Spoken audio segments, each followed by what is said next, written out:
Fala galera, aqui é o John, diretamente de Vancouver, British Columbia. Bem-vindo ao primeiro episódio do John Vancouver Podcast. Esse vai ser um episódio muito interessante, vai ser o primeiro episódio dessa série. Essa vai ser uma série de podcasts com conteúdo exclusivo, interessante, pontos de vista únicos. A gente vai falar de coisas aqui como cultura, história, geopolítica, atualidades, entretenimento e aprendizagem de língua.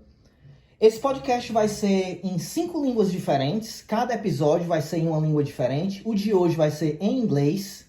Eu tenho um convidado aqui comigo muito especial hoje. E assim, vocês vão ver que quando ele fala, vai ser um pouquinho mais difícil de compreender, dependendo do seu nível de inglês, porque ele é nativo. Quando eu falar, vai ser um pouco mais fácil de você compreender, por causa do meu sotaque brasileiro.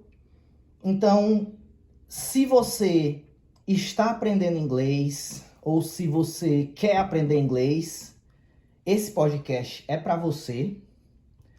Se você já fala inglês, quer melhorar o seu inglês, ou apenas gosta da língua inglesa e quer escutar um conteúdo exclusivo e interessante, esse podcast também é para você. Então hoje eu estou aqui muito feliz de receber o meu convidado hoje. Ele que é canadense, nascido aqui na província de Nova Escócia, aqui no Canadá. Só que ele já vive aqui na província de British Columbia, aqui em Vancouver, há quase 20 anos. Ele é mestre da língua inglesa, sabe muito da língua inglesa. Ele é formado em psicologia, trabalhou em muitos anos na área de bebidas alcoólicas aqui do Canadá, em um alto cargo. Então ele conhece assim, de como lidar com as pessoas, mas também da área técnica, da produção até as vendas. Já viajou para mais de 30 países.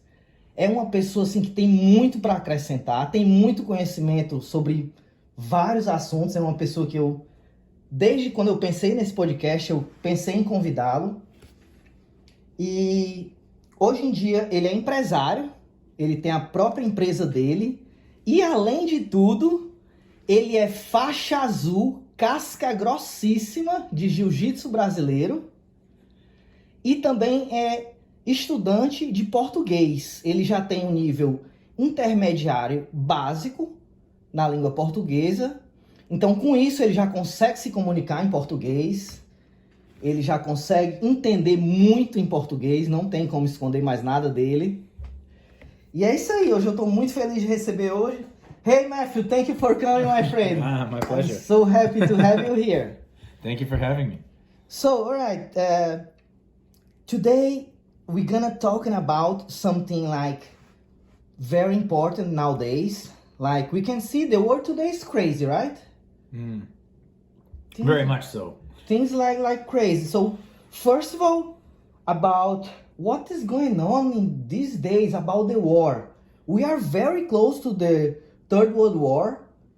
Like in Canada, I was thinking about, here in Canada, we are safe. Like, whoa, we are safe because in Europe, anytime can explode in a bomb or a nuclear plant and they have to evacuate Europe. So I think like, Canada may be safe, but actually not. Maybe if a third war just happened, like Canada, the big capitals of Canada will be a target, I think. Yes. I think that it's interesting when you say like the Third World War could potentially happen, whereas I look at it in that the Third World War has started years ago as a post Cold War, probably 10, 15 years ago, an information war started around the beginning of the internet. I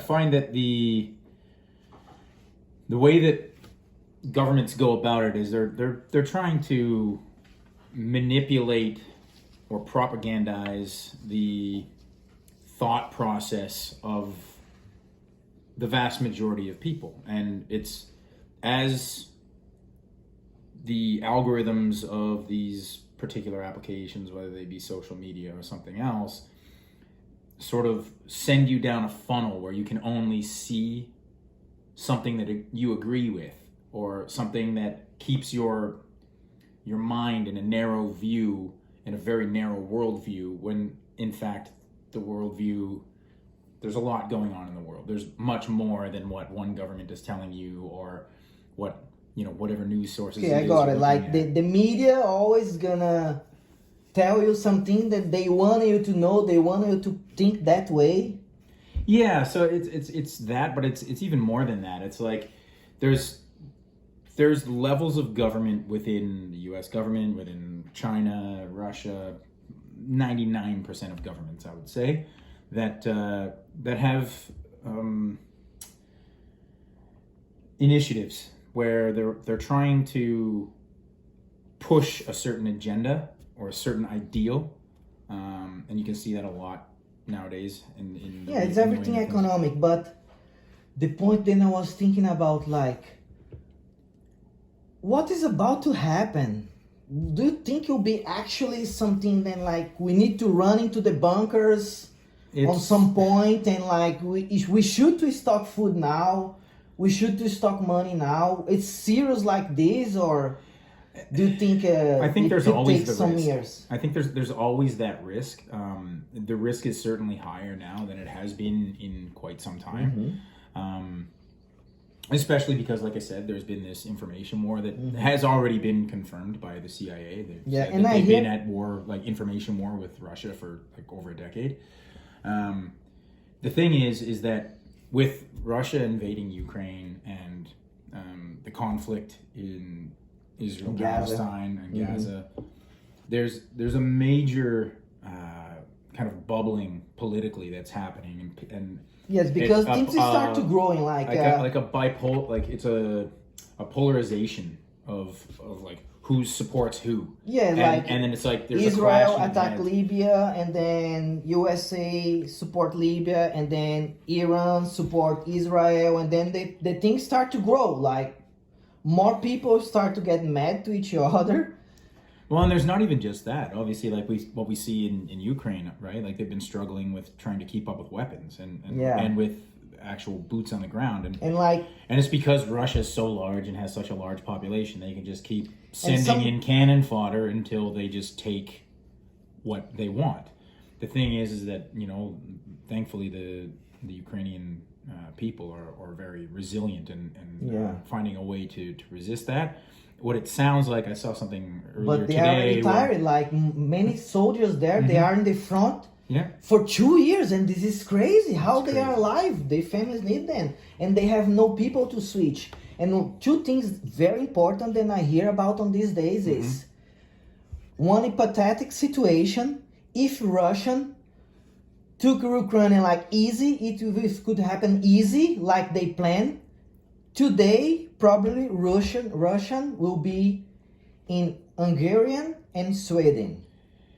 Probably they will be there already today if they succeed with Ukrainian fast. And another thing that I hear from the president of France, Macron, he said, we are thinking about sending our troops to there. That's what I was about to reference. Is that I saw Macron say that he was going. And do you know the answer of Putin? Putin was so crazy. He says exactly this word: Macron, if you do that, you're gonna end just as a Napoleon.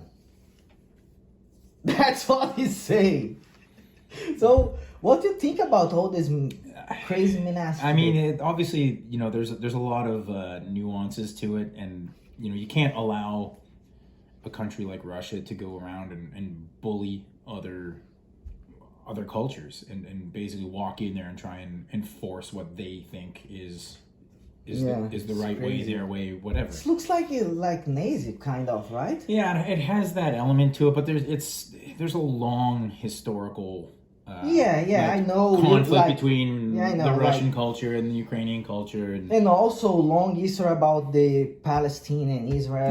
It's all historic things we know. Exactly. So, but I think even more concerning is like the potential for an American Civil War, a second American Civil War. Inside there? Here on our neighbors? I think that is a bigger threat personally than Than a third world war. Okay. Why? At the moment. It's just the United States feels more divided ideologically than they have been in a very long time. I hear there's something about taxes, right? It's not even just taxes. It's got a lot to do with, which political party. Like, there are people that are completely brainwashed from the left and people that are completely brainwashed from the right. If you want to divide your politics into left and right, which isn't technically accurate, because there's a lot more nuance to it than just your left and your right. It's there's dangerous elements of ideologies within the United States, and there's a zealousness that really kind of brings out a potential for real conflict. They've got an election this year, so that's a major. It's a major election major there, right? And basically, so I don't know if you heard this, but Trump said that if he gets elected, which hopefully he doesn't, if he gets elected, he has stated that he would just walk out of NATO and let all the other countries just fend for themselves and let Russia do whatever they wanted to them. Oh my! No, I didn't. Which could theoretically kick off another world war, because then the U.S. is saying, "Oh, we're not involved in any of this," and they're just going to pretend to be their own thing, and then just let everybody else, just the borders lie where they will, and it's all because he's, as far as I'm concerned, a lapdog. But yeah, so one thing we struggle already, like why the actually war doesn't happen here in our territory, Canada, but since from pandemic and then war and then all those kind of things, even before that, we can see our economy like going bad, here in Canada. Things are like crazy. For example, in the last 8 years, we have 40% high, how to say the things? Inflation? Inflation, I'm sorry. We get 40% high inflation in 8 years here in Canada. This is crazy. Like, things are double. Yeah. And we have one of the worst economy of the G8. Yeah. It's here in Canada. Only 20%, only 26% of Canadians are able to buy house nowadays. Mm-hmm. This is crazy. This is worse than Brazil. Mm-hmm. So this crazy wars and things and seems then reflect here in Canada very strongly. And why? Canada is a very interesting nation in the sense that we have a very a varied history of both good and bad. We sort of reached our peak, if you will, as a country, or as how our country was seen globally, probably in around 2010 during the Olympics. I think we were kind of at a high. And it was a lot of fun. How long ago was the Olympics here? 2010. 2010, okay. Yeah. And Canada was kind of on a high note at that point. Like, things were going really good economically and that sort of thing. We were seeing a very high rise in housing prices, which from what I understand, right? I don't have the whole details on it, but from what I understand, it was a knock-on effect of a few different policy changes that go back to sort of the mid-90s, that happened over different governments. And it's, if you ask me, the thing when they opened for the millionaire Chinese buy house here. There's a few more things, but yeah, that's one of them. It happened more than 20 years ago, right? One of the major things that happened was there was a policy change that allows multinational companies to pool together money and buy personal real estate for financial investment gain. So it allows people REITs, they call them, real estate investment trusts. So it allows people to buy into these real estate investment trusts. You can put in $1,000 or $1 million, depending on how much money you have to do. But then those companies pool all that money together and they just buy, they can bid against people like you or me trying to buy a home, and you Yes, have of no course. chance of competing with that. No, like we want to buy a house for 500,000 and the guy have 2 millions to buy the house. Yeah. Who do you think the owner gonna sell? Yeah, exactly. So there is that element, and I think with the Canadian political system, kind of leaves us in a place where it's not a true representative system. So one vote does not actually equal one vote for your prime minister. You vote for the party. this system is crazy. You vote for the party at your local district or local constituency is the word I'm looking for. Yeah. And then basically however many seats get voted in based on that party, the most seats gets the prime minister, is the leader of that party. It's a crazy system here. And then, so what ends up happening a lot of the time in Canadian government is you'll get either a minority government where basically everybody just sits around in the House of Commons bickering and arguing about stuff, and very few things get done. So the country's just kind of left in a stalemate. Or you get a government that gets a majority of power, and they typically take things a little bit too far for their own benefit. In short term, there's been a lot of scandals and corruption in Canadian politics, and it's a farce, if you ask me. Yeah, it's like it's still a great country, we love to live here. For sure, it's quality life. It's better than the quality life than I had in Brazil. But when I start to study and observe more deeply these things here in Canada, it's like we are kind of no hope. It's like things are just getting more and more expensive. Things getting more hard. They push us much more their work. They don't want to raise. Like, if for me, it's really hard to buy a house, imagine for my kids. So, what they should to do, what's gonna happen, what they should to do is like a really hard situation. Yeah, I think. And also, add one more thing. Yeah. Last week I was talking to one of my friends, he's from Morocco, we are talking in French, and then he asked me, John, I hear about many people live in Canada. Why so many people are living in Canada? Like even the immigrants, then try to make life there, or even the own Canadians, why they are leaving?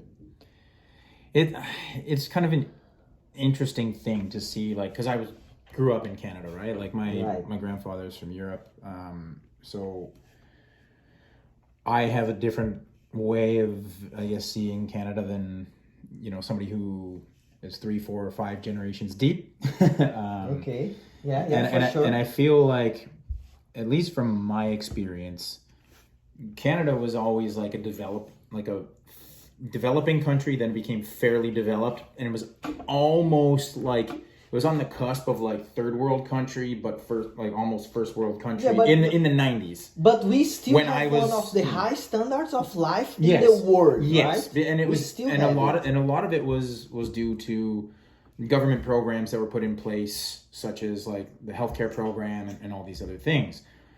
A lot of things have happened, like I say, in government, policies that have been changed, things that have happened over time that have affected the system's ability to provide that quality of life for the growing population.